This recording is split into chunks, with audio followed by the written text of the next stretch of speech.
Do-do-do-do-do. Mike's Music Method. In this video, you will learn how to play Joan Baez's There But For Fortune. I had never heard of this song before. It was requested by a user in the comment section below. So if there's a song you want to learn, comment below and maybe I'll get to it.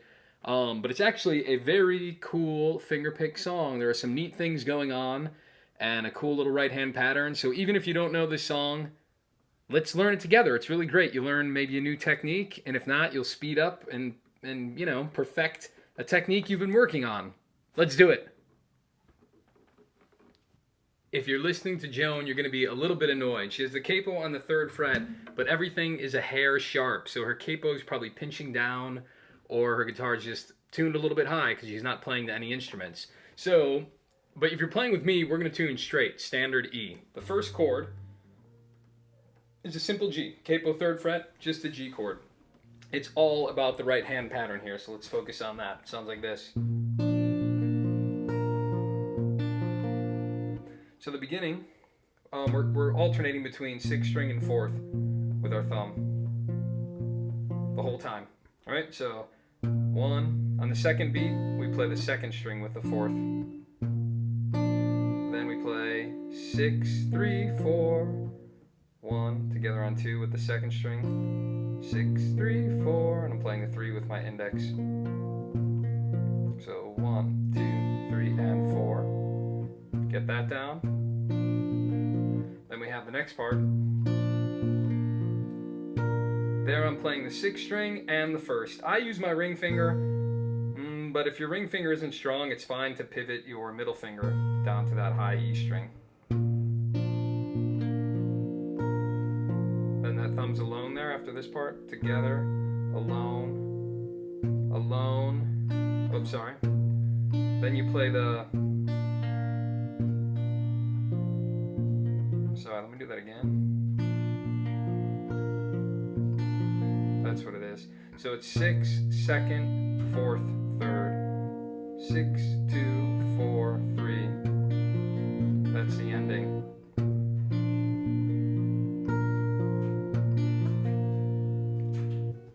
The next chord is a C minor, right? My capo's on 3. I'm going 3rd fret. Playing a minor chord, but I have that G. She's still droning that low 3rd fret in the bass. And I know, it's capo syndrome. It's not really a G, but I'm pretending that the capo is the end of the guitar for the sake of simplicity. Right, so we have the C minor chord. And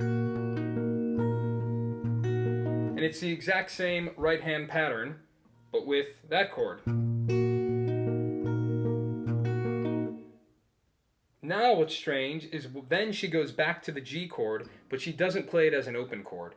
I don't think she wants to jump back and forth, but she likes it ringing that way at the beginning. So after that first C minor, she just moves everything towards the ceiling and does a G bar chord. And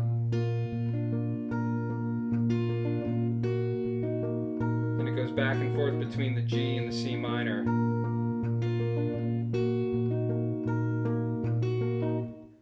Now, I don't know if you've noticed, but when you switch between chords, it's really difficult to get a clean sound because it ends so busy, and you have to think about where you want those last couple of notes to end. Are you going to do them staccato? Are you going to move quickly to the new chord? Are you going to try to hang on to them as long as you can?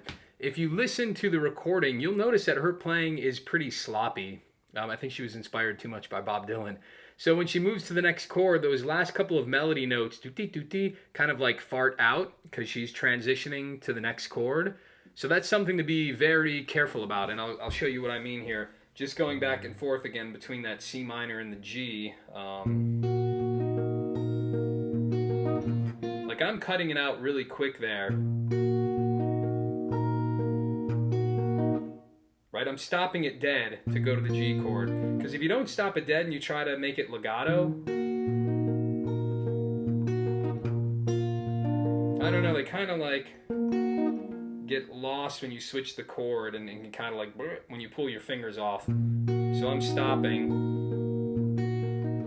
and then starting clean on the next chord.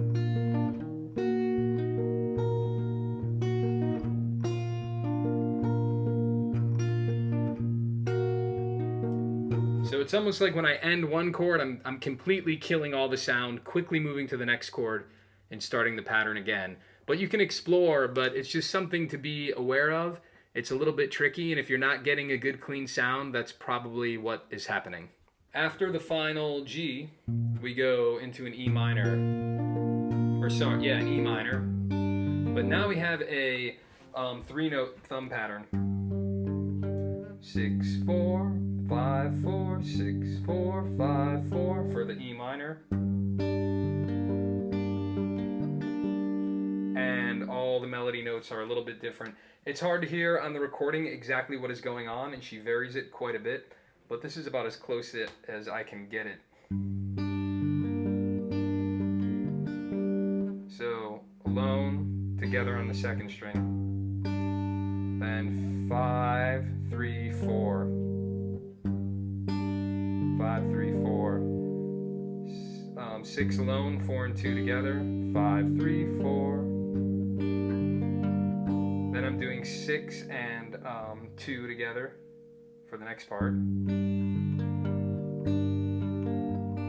So the second half is 6 and 2, 4, 3, 6, 2, 4, 3, and then it's 6, 2, 4, and I guess I'm getting a 3 at the end.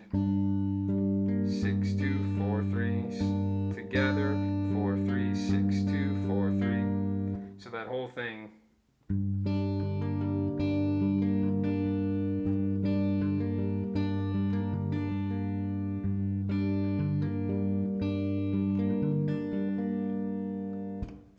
Very similar pattern for the next chord, which is A major, except we're doing a different pattern because we want our root to begin on that A, 5th fret. 5, 4, 6, 4, 5, 4, 6, 4. But otherwise, the melody notes are going to be the same. I'll break it down again just because it's a tricky part, but if you know the pattern, then move on. And there is one little hammer on. So, alone, together with a melody note on the second string. 6, 3, 4.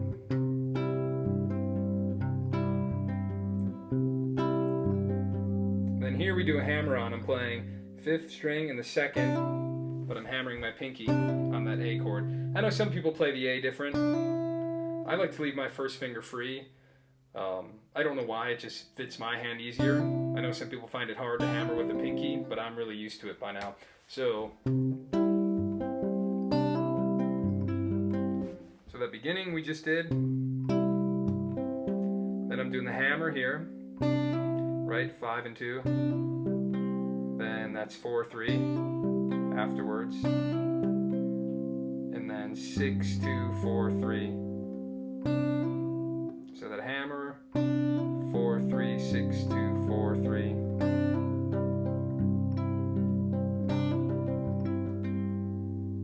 Now this is neat. The D chord is pretty much the same, but transferred down. So now when we play our D chord, we're going to do 4, 3, 5, 3, 4, 3, 5, 3. I don't even think Joan is doing that. I think she's just doing these two, but I don't know. Why not alternate them? You can, and she did it to the previous chord. I just think it sounds a little more rich and full, a little more Chet Atkins. So we have same exact idea otherwise, but the melody notes are moved to the higher strings. So alone on the 4th string, then alone, then together, 3rd and 1st. And there I'm doing 5, 2, 3, 1, or sorry, 4, 3 and 1 together, 5, 2, 3. 5, 2, 3. That's the first half. Then you have the hammer on again. 4 with 1, but I'm hammering on the 2nd fret, right? Open to 2 on the 1st string. So that's that hammer on. And then 3, 2.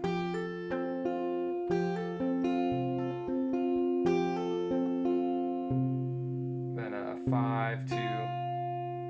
3, 2, I think. Let me do the whole thing. Yeah. Hammer on when you play the 4th string, hammer on the 1st string.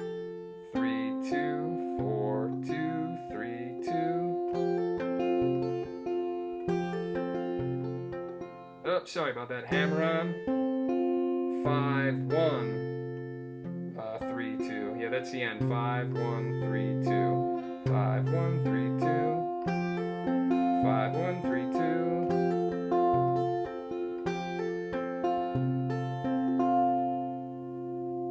All right, let's play what we got here before we move on. We have that intro on the G chord. Oh.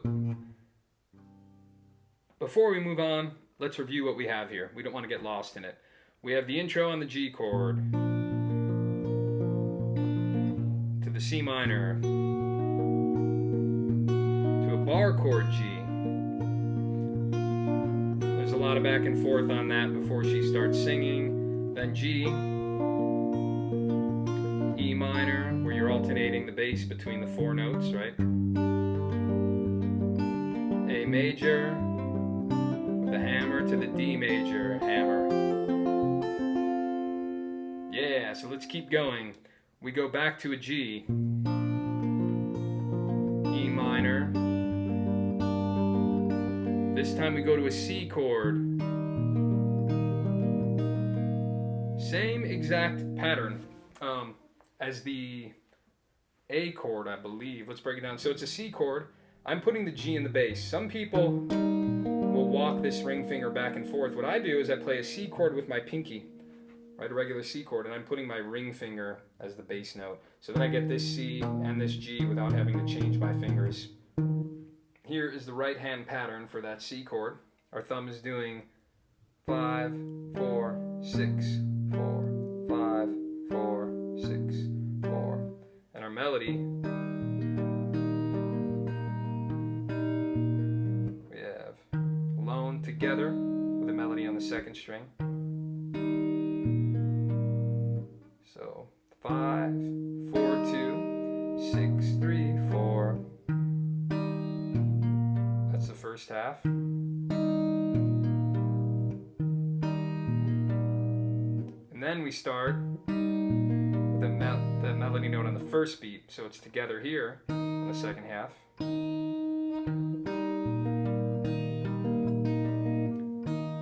There it is. It's hard to separate them all. So we have alone, sorry, together, then 4, 3, 6, 2, 4, 3, together, 4, 3, 6, 2, 4, 3, together on 5 and 2, 4, 3, 6, 2, 4, 3. So that whole part together.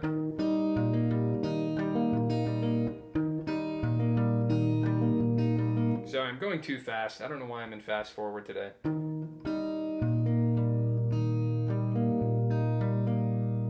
This Mike Music Method guy just plays so fast. He thinks he's so cool because he gets to play so fast all the time or something. He thinks he's so cool. What a loser. He needs to slow down or no one's going to watch his channel. What a loser.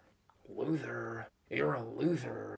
You're a frickin' loser, Mike. Loser, loser. You're a frickin' loser. Loser. Good news, it's the same exact pattern on the next chord, which is an A minor, except you have a hammer on. So we have that C, A minor. So same pattern, right? That whole bass note doing 5, 4, 6, 4. Right, but on the second half, when you play 5 and 2, you're hammering on the first finger.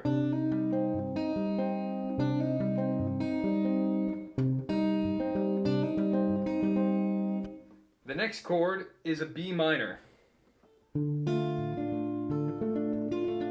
Very similar idea as the last two chords, right? 5, 4, 6, 4. Same bass pattern. But the second half, I'm actually adding a new melody note. I hear that ring up on top in the recording. 5 and 1. Otherwise, the pattern's the same. Again, you can pivot your middle finger to get that high E string, the first string. Or, again, you can use your ring finger. In one video, I'll have to break all of this down. If you're a classical player, you're trained to use these 3 fingers. But if you look at videos of Merle Travis, he only uses these 2. And he's literally playing all the melody notes with his index finger, which is crazy. Mine hurts after a while if I only use that one. So it's your preference. I would suggest using these two though, for sure. The ring finger, that's up to you. And we're pretty much there. We're back to the same ending turnaround. E minor, A major, D major. Same exact way, right? So we have that E minor between 6, 4, 5, 4 with that same pattern we did earlier. Then to the A major with a hammer on. Then to the D with that hammer on. And then back to where we started.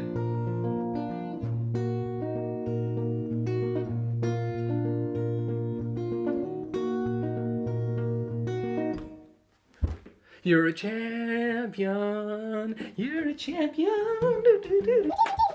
Champion guitarist. You did it. You can do it every day, all the time. Now, it's very important. This is the most important part of the lesson. Look, my printer's in the frame. Oh, now my lamp is in the frame. Here we go. I was about to do the big reveal. You have to sing like Joan Baez. That you have to put on as much vibrato as possible. Show me the prison. Sometimes you should have a friend come and start shaking your Adam's apple. That would be the best way to get the sound. That's probably what I think happened in the recording. Her friend, she just had her friend start to strangle her. Show me the prison. Show me the prison. Show me the prison.